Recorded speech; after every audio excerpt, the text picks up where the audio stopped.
Hey guys, what's up? This is TheRealestReel. I'm Nathan King. So Mad Max is back in an all-new movie called Mad Max Fury Road. This movie is at the top of all the charts right now, and it's really critically acclaimed so far. And honestly, except for the visuals and the audio editing, I'm not really sure why. It's a morbid, high-speed, furious action fest, but still visually and audibly stunning. So grip your steering wheel tightly, because it's about to get real.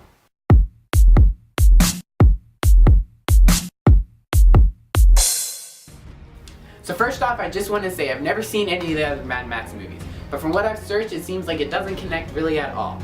With that said, the movie was practically pointless, with the exception of the visuals and audio, which I'll discuss later.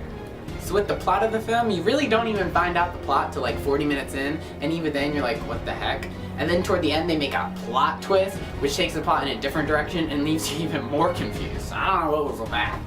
The plot is literally so basic, I can sum it up in one sentence. Max and a girl named Feroza are trying to save 5 princess wives from a warlord, and they make a decision later in the film which changes the entire plot. So the movie is practically one car chase and one car battle sequence after another, with it really junked out, tricked out looking cars, and a lot of guns. The way they pull off these scenes and how the cars are doing everything is truly an act of genius though. And the movie tries for a constant suspense of the film, and for a while you're really suspenseful, but towards the end you're kind of just like, With that said though, I wasn't saying that I was bored. I actually really enjoyed the movie. No, that's not true. Some movies are just meant to be pointless action and violence with the intention of being fun and entertaining. Though in almost every scene in this movie it was very morbid and a dark feel, and especially in the beginning, very disturbing. However, to be fair, that's probably what they were going for. The acting done by the main characters is for the most part, pretty good, and when they do fail, it's due to poor script writing and not really their fault. The sub-characters are, well, sub-characters, and not a lot is really expected of them. The best part about Fury Road was definitely the visuals and audios. They killed it. They also had over 100 real cars in the movie, and you could totally tell that they were real. The realism that they had, and just the depth that they had, was so great that they did not use CG. The only downside to the practical effects was that some scenes you could tell looked a little fake.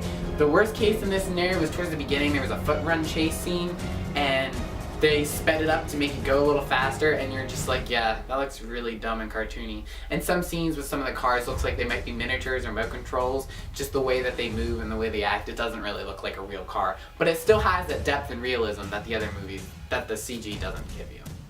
Now back to the good stuff. The shots were really well choreographed, and especially the action scenes were really clean and very unshaky. You could follow what was going on and not have to fight through a shaky camera to figure out this action scenes. And on top of that, the shots were beautifully choreographed with tons of awesome angles, which added to the depth and realism of the film, and you felt like you were in the cases that the actors were in at times. Inappropriate stuff. The film has 2 female nudity scenes which do not involve sexual situations, and the film is littered with constant violence, action, and attempted suspense. As I said before, the film also has an overall feel very morbid and disturbing factor. It's definitely a 17 above movie in my opinion. So in conclusion, Mad Max Fury Road was a high-speed action fest for guys to just dude out with to their friends, and not really care about the pointless plot of the movie. The morbid feel of the film made it hard to laugh even when humor was attempted. However, the visuals and audios of the film were a masterpiece for the creative eye, and a delight to the educated moviegoer, even if the plot kinda ran out of gas. Thanks for getting real with me.